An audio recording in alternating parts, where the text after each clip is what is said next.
There's only one thing Takagi loves more than Nishikata, and that is teasing Nishikata, but sometimes there are instances where she actually refrains from teasing. So let's talk about them.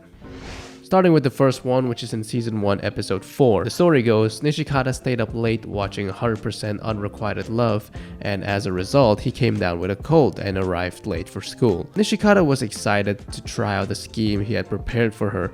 Meanwhile, Takagi was literally shook. She wanted to tease him so bad, but when she noticed he was sick, she decided not to bother him.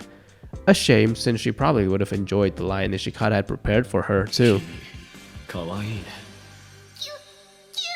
Afterwards, she finds out that he wasn't that sick, and she was right back to her teasing self.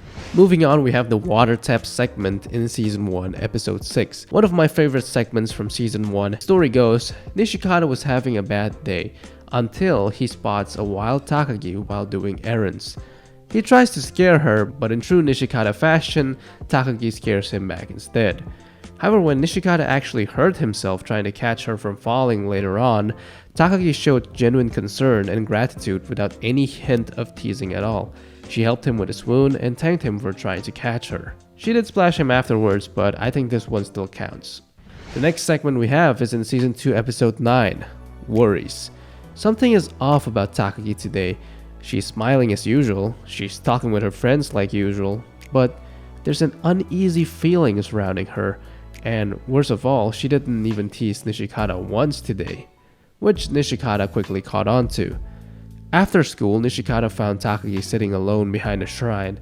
As it turns out, she had an argument with her mom earlier in the day and was in a pretty bad mood. In the end, it was Nishikata being Nishikata that ultimately cheered her up. I loved this segment because for one, it had a more serious feel to it, which is a nice contrast to the overall tone of the series. There was no teasing at all, but we still got to see these two engaged in a very relationship-like manner.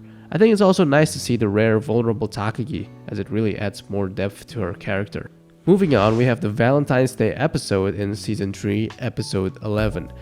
In this episode, we are shown what is probably the most vulnerable Takagi we've ever seen in the anime. Nishikata had received 3 chocolates in his shoe locker for Valentine's Day, and Takagi, who knows about it, was very upset about this.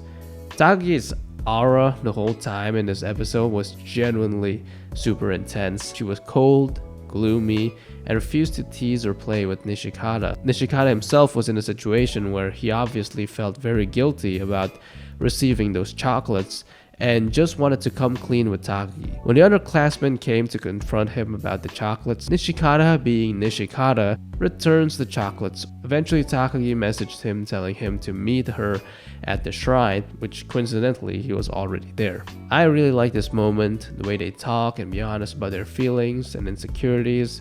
It's very relationship-like, and there wasn't too much teasing in this episode, but I still really liked it. And in the end, the problem was resolved and Takagi gives him the Valentine's Day chocolate. And there you have it. That was every time Takagi doesn't tease Nishikata in the anime. Let me know if I missed any, I might have. And yeah, thanks for watching. Feel free to suggest a topic for a future video or your anime and manga recommendations. And I'll see you guys later. Goodbye.